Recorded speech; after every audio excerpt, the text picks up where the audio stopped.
जोबट विधानसभा में उपचुनाव की हलचल तेज हो चली है, जहां प्रदेश के पूर्व गृह मंत्री और कांग्रेस के कद्दावर विधायक बाला बच्चन ने भी अब उपचुनाव की जंग में मैदान संभाल लिया है। बच्चन लगातार जोबट विधानसभा में कांग्रेस प्रत्याशी महेश पटेल के पक्ष में चुनाव प्रचार करते हुए नजर आ रहे हैं। एमपी न्यूज के साथ एक्सक्लूसिव बातचीत करते हुए बच्चन ने उपचुनाव में कांग्रेस की 100% जीत का दावा भी ठोका। जोबट विधानसभा उपचुनाव को लेकर अब हलचलें तेज हो गई हैं। मतदान में अब कुछ ही दिन शेष रहे हैं। ऐसे में भाजपा और कांग्रेस के जो दिग्गज नेता है उनका जमावड़ा जोबट विधानसभा में है। इस समय हमारे साथ मौजूद हैं प्रदेश के पूर्व गृह मंत्री श्री बालाजी बच्चन। इनसे हम जानेंगे कि किस तरह से क्या रणनीति बनाई है इन्होंने कांग्रेस प्रत्याशी महेश पटेल के लिए और क्या कुछ रहेगा इस चुनाव में। सर, सबसे पहला सवाल तो हमारा ये है कि अभी लगातार आपके दौरे यहाँ पर इस क्षेत्र में चल रहे हैं और इस पूरे क्षेत्र में कांग्रेस की क्या रणनीति रहेगी और किस तरह से कांग्रेस यहाँ पर चुनाव लड़ेगी? देखिए, मैं आपको बताना चाहता हूँ कि जैसे मेरे जैसे हमारे कई विधायक साथी जोबट उपचुनाव के कांग्रेस के उम्मीदवार के लिए वोटिंग करने में लगे हैं। जैसे मैं भी हूँ, मेरी बड़वानी ज़िले से सिंधवा विधानसभा क्षेत्र से विधायक आदरणीय ग्यारसीलाल रावत जी जो हैं वो भी हम लोगों के साथ में काम से लगे, वो मैं भी मेरे साथ में हैं। रणनीति हमारी स्पष्ट है कि हम लोगों ने जो दिसंबर 2018 के मेन चुनाव में जोबट विधानसभा की जनता को और मध्य प्रदेश की जनता को जो हम लोगों ने वचन दिए थे और उन वचनों को हमने 15 महीने की कमलनाथ जी के कार्यकाल वाली सरकार में उन वचनों को तेज गति से हमने निभाया था कलावती भूरिया जी के साथ में। और लोगों को लगा था कमलनाथ जी ने 15 महीने के कार्यकाल में अपने इरादों को स्पष्ट कर दिया था कि मैंने जो कहा है उन वादों को मैं निभाऊंगा। तो कलावती भूरिया जी जो कहती थी माननीय मुख्यमंत्री जी को कि मैंने जोबट विधानसभा के नवनिर्माण और विकास के लिए, इंफ्रास्ट्रक्चर के लिए, डेवलपमेंट के लिए मैंने इस बूथ पे, इस गांव पे मैंने सड़क का बोला, कहीं जगह पुल पुलिया का है, कहीं जगह बिजली के ट्रांसफार्मर की बात है, कहीं जगह हैंडपम्प की बात है, कहीं जगह आंगनवाड़ी, स्कूल और अस्पतालों की बात है। तो जो कलावती भूरिया जी ने जिस तरह से जो जनता को जो बोला था मेन चुनाव में, उन वचनों को तेज गति से हम लोगों ने निभाया था। वो जैसा अभी हम जो जनता के बीच में जो जा रहे हैं तो जनता का जो फीडबैक आ रहा है कि तेज गति से कलावती भूरिया जी के नेतृत्व में खूब अच्छे जो काम हुए थे, तो लोगों का एक जोश और उत्साह है। कलावती जी के नहीं रहने का एक दुख भी है। तो जनता जनार्दन जोबट के अब ये चाहती है कि फिर से हाथ के पंजे का बटन दबाकर स्वर्गीय कलावती भूरिया जी को वो सच्ची श्रद्धांजलि भी देना चाहते हैं। और वो ये जानते हैं कि हाथ के पंजे का बटन दबेगा तो कलावती भूरिया जी की आत्मा को भी शांति मिलेगी और हमको एक विधायक के बदले में 2 विधायक मिलेंगे। महेश पटेल जी भी एमएलए बनेंगे कांग्रेस के और मुकेश पटेल जी भी रहेंगे। और ये आने वाले समय में वो जानती है जनता जनार्दन कि 2023 के विधानसभा के मेन चुनाव आएंगे, फिर से कमलनाथ जी मुख्यमंत्री जो बनेंगे और तेज गति जो कर्ज माफ़ी का काम कर रहे थे, खेती के बिजली के बिल आधे कर दिए थे, घर 100 रुपये में, घर की बिजली 100 रुपये में 100 यूनिट बिजली दे रहे थे, सामाजिक सुरक्षा पेंशन को 300 से 600 रुपये कर दी थी, मुख्यमंत्री कन्यादान योजना को उन्होंने 51 हज़ार रुपये कर दिए थे। मतलब जो 15 महीने में 315 वचनों को कमलनाथ जी ने पूरे किए थे। इसलिए जनता जनार्दन की अब दोनों मुख्यमंत्रियों के कार्यकाल की तुलना हो रही तो शिवराज सिंह जी कमलनाथ जी के कार्यकाल में बहुत बोने साबित हो रहे हैं। इसलिए स्पष्ट, और जिस तरह से आदिवासियों पे जो अत्याचार हो रहे हैं, इसलिए ये मत स्पष्ट बनता जा रहा है और तेज रफ्तार से बनता जा रहा है कि 30 तारीख को जो वोट पड़ेंगे और 2 नवंबर को जो गिनती होगी, भारी बहुमत से यहाँ से हमारा कांग्रेस पार्टी का उम्मीदवार जीतेगा।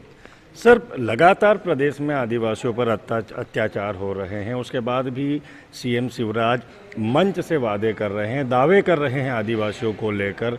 क्या लगता है आपको, क्या कहेंगे इस बारे में? देखिए, जनता भी जानती है कि भाई पहले युद्ध हथियारों से होते थे, लेकिन अब ये जो जैसे इनको अगर मान लो कि हम जो आदिवासी वर्ग की, आपने जो उनके हितों की रक्षा की जो बात बोली है, आदिवासियों के ऊपर जो अत्याचार हो रहे हैं, उनके साथ अन्याय और धोखा हो रहा है शिवराज सिंह जी के नेतृत्व वाली सरकार में, तो जनता भी समझ रही है।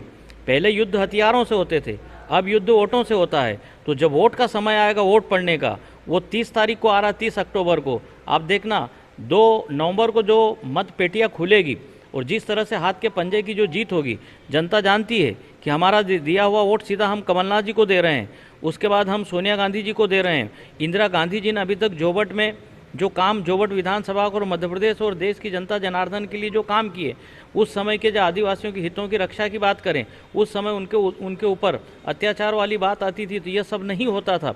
लेकिन अब शिवराज सिंह जी की सरकार में, इनके कार्यकाल में देखो, शिवराज सिंह जी ने कहा था कि मैं 10 फीट गड्ढे में गुंडों को गाड़ दूंगा, लेकिन उन्होंने 10-10 फीट निर्दोष आदिवासी परिवार के सदस्य जो 5-5 लोगों की हत्याएं करके 1.5 महीने तक उनका पता नहीं चला, तो उसमें कहीं ना कहीं शिवराज सिंह जी की सरकार की पुलिस का और उनका रोल है।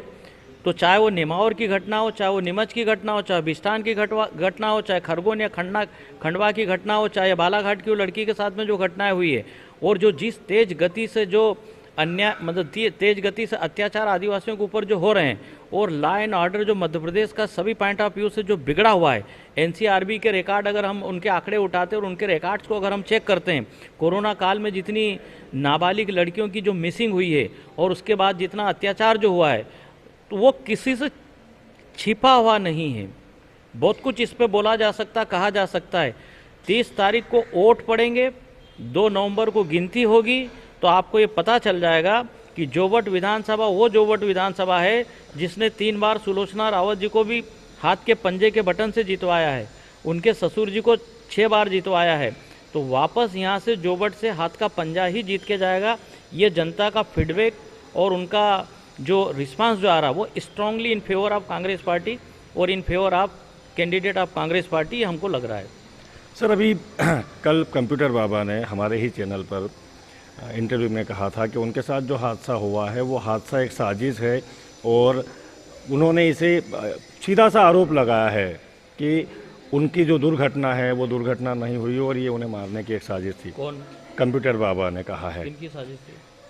विपक्षी दल की हो सकती है। उन्होंने सीएम शिवराज से सीधे से इसकी निष्पक्ष जांच की मांग की है। क्या उनका आरोप? कंप्यूटर बाबा को अपनी सुरक्षा का विश्वास नहीं सरकार पे, शिवराज सिंह जी की सरकार पे और उनके तंत्र पे, इसलिए कंप्यूटर बाबा ने ये बात बोली। और कंप्यूटर बाबा के साथ में जिस दिन आए दिन जो घटनाएं जो होती जा रही है वो असुरक्षित है इस सरकार में, इस कारण से उन्होंने ये बोला है।